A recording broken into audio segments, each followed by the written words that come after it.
juga ya, dengan adanya ini yang menyabet. Ya ada efek baiknya ya, efek baiknya dagangan gue jadi laris ya say.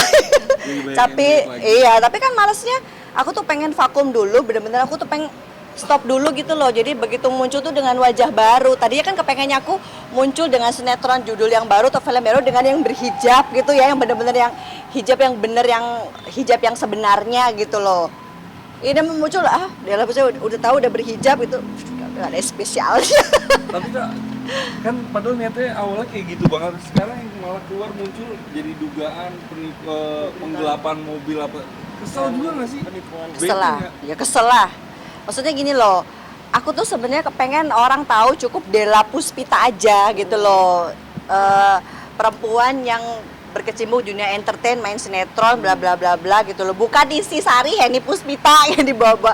Udahlah, biar buat aku tuh gini, aku pengen misahkan bahwa dunia karir sama dunia sebenarnya udah terpisah gitu loh. Jadi aku nggak mau yang orang-orang udah dari dulu-dulu kan udah cukup lah. Buat aku udah selesai dong jelek-jelekin nama gue, jangan cari-cari lagi gitu loh. Udah gue pengen hidup tenang, gue nggak pengen cari masalah sama siapapun, jadi tolong jangan cari-cari masalah sama hidup gue gitu. Berarti kalau terkait terakhir kemarin tuh katanya mau ngajuin gugatan di pihak yang Bang Emil, berarti Kak Della sendiri siap ya untuk menghadapi nanti proses hukum yang akan berjalan? Soal dia no comment, sekali lagi bodoh amat. Enggak, maksudnya kakak siap nggak, maksudnya Iya, siap bakalan enggak? kan bakalan terkait nih kalau misalnya memang Bodoh amat ya, lu mau ngapain bodoh amat. Umroh aja, pokoknya umroh, mau tanya apapun soal umroh gue akan ladenin 1 kali 24 jam. Tuh kalau WA juga kan aku gercep kan, aku langsung bales kan. Tapi kalau soal itu enggak deng, no gitu. Kalau mau cari pemberitaan jangan nama gue lagi ya, karena gue akan no comment, sorry. Tapi capek nggak sih Kak dengan yang ini yang berkelanjutan kemana-mana gitu? Untuk menghadapinya seperti apa sih mungkin? Hadapinya biar Allah aja yang bales, dah gitu aja. Untuk masalah ini sebenarnya bukan orang pakar hukum udah ngerti lah. Ya senjataku udah sekarang aku marah-marah udah. Dengan penampilan soleh udah. Jadi ya apalagi yang kalian mau gitu, udah stop. Jadi gue akan no comment. Jadi sekarang kalau mau jadi pemberitaan tentang gue cukup di umroh aja. Kalau yang ada oknum-oknum lain pengen nyari pemberitaan, mendingan cari artis lain aja ya. Sorry ya. Mbak Della mungkin terkait dengan umroh ini kan artinya Mbak Della bawa beberapa orang ya mungkin untuk Ya. Nah itu gimana mengasih mereka? Jadi itu kan sebenarnya kita total ada berapa orang? 21, 22 gitu. Nanti akan ya pasti akan berentet lah akan ke mereka. Yang pertama kan aku pasti melaporkan dari kerugiannya aku dulu. Nanti aku kan udah menyebutkan bahwa selain aku ada beberapa orang, siapa aja A, B, C dan C dan Z gitu. Mereka satu persatu akan dipanggil gitu. Karena kan kerugiannya aku ini kan akumulasi ya sebenarnya. Dari yang seharusnya kerugian daftar umroh antara aku dan suami berentet jadi ke 20 orang. Karena 20 orang ini karena aku yang present acak ke dia, jadi dia merasa lo harus tanggung jawab dong ya. Mau nggak mau kan suami aku karena nggak enak temen, ya udahlah dia ganti duitnya otomatis. apa sih yang bikin masa lu 2 kali dulu? Aku udah 45 tahun, udah brojol 2 kali, wajar kalau lupa.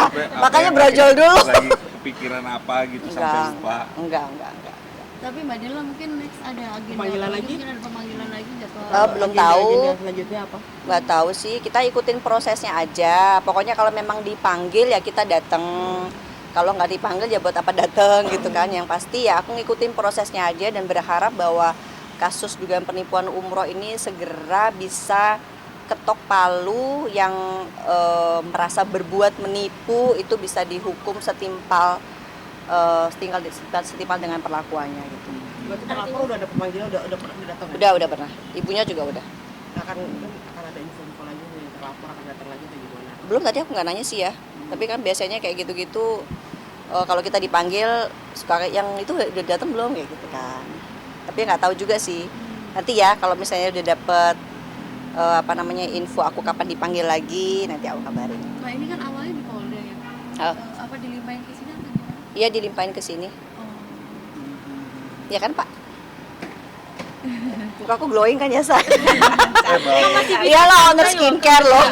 Dengan permasalahan sebesar ini gimana sih tipsnya gitu? masih bisa Ya santai. karena kan dibilang mau dibikin ruwet juga mau ngapain gitu ya. Ya pokoknya yang penting sih tenangnya aku bahwa proses pelaporan aku berjalan, berarti kan efek dominonya kan pasti nanti ya akan ketahuan lah nanti siapa yang dihukum kayak gitu. Jadi ada rasa tenangnya lah. Kalau sekarang udah pemanggilan kedua berarti kan satset ya gitu. Jadi aku semuanya sekarang udah tinggal menunggu arahan dari Allah aja nih, aku harus kemana, kanan kiri lurus gitu. Walaupun banyak banget nih kayak cobaannya, maksudnya dari ya kanan kiri itu banyak banget kayak yang barusan lu bilang juga kasus-kasus yang lainnya ikut minta dinaikin berbarengan. Itulah efek orang cantik ya saya. Merasa didompleng nggak sih namanya makanya? Itulah tadi efek orang cantik dan terkenal ya. Yang nggak ada bisa dibikin diada-adain ya. Makanya kan ya aku jalanin aja namanya proses hidup kan gitu. Mungkin semenjak aku berijab aku harus lebih kalem lagi. Yang kemarin kemana-mana tek. Sekarang aku harus lebih kalem dan lebih soleha lagi gitu. Apalagi habis lebaran kayak gini, kita udah dimaafin kan? Siapa? Lebaran kemarin. Aku dulu belum maaf.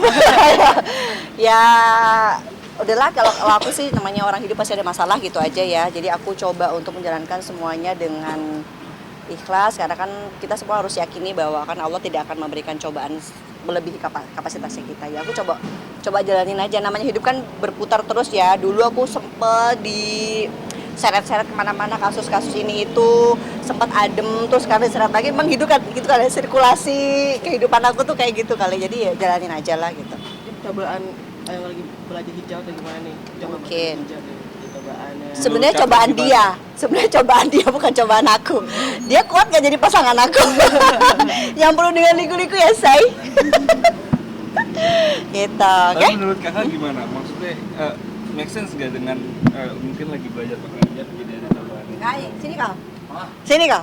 Kau kuat gak jadi suami aku? Sini. Sini kamu. Enggak, ini Besar nggak- aku. nggak- Gak kasus. Nggak kasus. Jadi sebenarnya ujian aku tuh bukan menguji aku say, tapi menguji dia. Apakah dia ini kuat mentalnya berbinikan aku? Apa? Kuat gak? Gimana? Itu kan ditanya Mas. Kuat gak mentalmu? Ya insya Allah kuat ya. Karena ada lebih dari ini pernah ngadepin masalah tuh banyak ya, kuat-kuat aja lah. Karena apa ya, hidup tuh kan pasti ada cobaan kan. Kalau di mall tuh baru cobain. Saling setiap sih, dan tadi kan juga sempat bilang sudah memberikan beberapa uang gitu kan? Iya. Ganti rugi. Ganti rugi gitu. Dan mungkin gimana tuh? Ya bentuk tanggung jawab sih, karena itu teman lama, teman dari kecil juga gitu. Jadi kan saya juga nggak mau malu kan. Ya bentuk tanggung jawab, ya udahlah saya bayar aja, saya ganti. Itu sih Mbak. Cari teman susah, cari Ya. uang kan bisa dicari. Kalau teman tuh kan susah. Temen yang benar-benar teman ya, bukan teman singa berbulu domba ya say. Gitu kan ya? Iya. Tapi pusing gak sih Bang maksudnya dengan adanya kasus-kasus yang seperti ini, apalagi Pusing. yang tadi Pusing. Saya dulu nggak pernah masuk kamera, dulu nggak pernah mau. Sekarang pusing Nggak, ditanya. intinya gitu. Anda pusing nggak berbinikan aku. Oh ya, namanya hidup ya. Pusingnya ada, senangnya ada, tapi yang diingat senangnya aja lah. Ai. Pusingnya buang-buang jauh-jauh aja. Ada bagaimana nih dapat support system yang benar-benar menemani di suka dan duka. Kalau kayak gitu nggak gue jadiin laki ya saya. Jadi ini adalah ya semoga ini yang terakhir ya, yang benar-benar kita bisa kan kita memulai semuanya itu dengan berbagai macam ujian lah, baik ujian dari luar maupun ujian dari dalam kita sudah lampaui dan satu-satu kita selesaikan dengan cara yang sebaik-baiknya tanpa menyakitin pihak manapun. Jadi mudah-mudahan sih setelah gelombang-gelombang yang tidak mengenakan selama ini yang kami alamin sebagai suami istri ya berdampak baik buat semuanya, buat kami berdua, buat anak-anak gitu. Dah, Aceh, salah satu yang terberat nggak sih Bang maksudnya dalam mengarungi rumah tangga. kejadian ini tuh maksudnya ya kan maksudnya viral juga kan Iya. kemarin tuh kan Jadi tahu sendiri deh berbuntut gitu dari Resiko Kemana-mana punya mobil gitu. bini pemain sinetron ya. sorry sebelumnya Jadi ada yang bilang juga. ya pernah ada lah apa segala banyak lah ya bergulir tuh beritanya mengenai itu. Ya berat-berat ya, kemarin ketemu sama teman-teman dibilang artis entertainment itu. Kita endorse gratis, say. Jadi aku malah open endorse buat teman-teman yang UMKM yang ngerasa bahwa kepengen barang dagangnya dipromosin. Jadi kita malah pada saat kita lagi heboh banyak yang ngelihat postingannya kita, kita kasih story kita gratis. langsung siapa yang mau dipromosiin dagangannya bisa langsung DM, bikin story, tag kita langsung repost gitu. Dari berkahnya. Iya, dia dapat berkah. Nah tadi bang, sorry bang, lanjutin bang sedikit. Beratnya gimana tuh? Yang tadi kan berat doang, baru beratnya. Mungkin beratnya seperti apa sih? Biasanya kan kalau punya masalah kan nggak ada harus orang lain tahu gitu. Jadi kita bisa selesain ya masalahnya ya gampang lah nyelesainnya gitu. Tapi kan kalau orang lain tahu tuh berarti kan ada pihak lain harus kita pikirkan gitu loh. Kalau dulu kan saya nyelesain masalah saya datangin orangnya, kita ngobrol selesai gitu. Tapi kan kalau sekarang harus benar-benar ada orang lain yang nggak tahu apa-apa kan harus kita jelasin gitu loh. Jadi Untuk ngejaga nama momen-momen baik yang gitu harusnya kan. kita misalnya kayak ngumpul-ngumpul reunian misalnya ya, hal-hal yang harusnya kita fokus ke acara tapi kasus lu gimana kan? Males ya.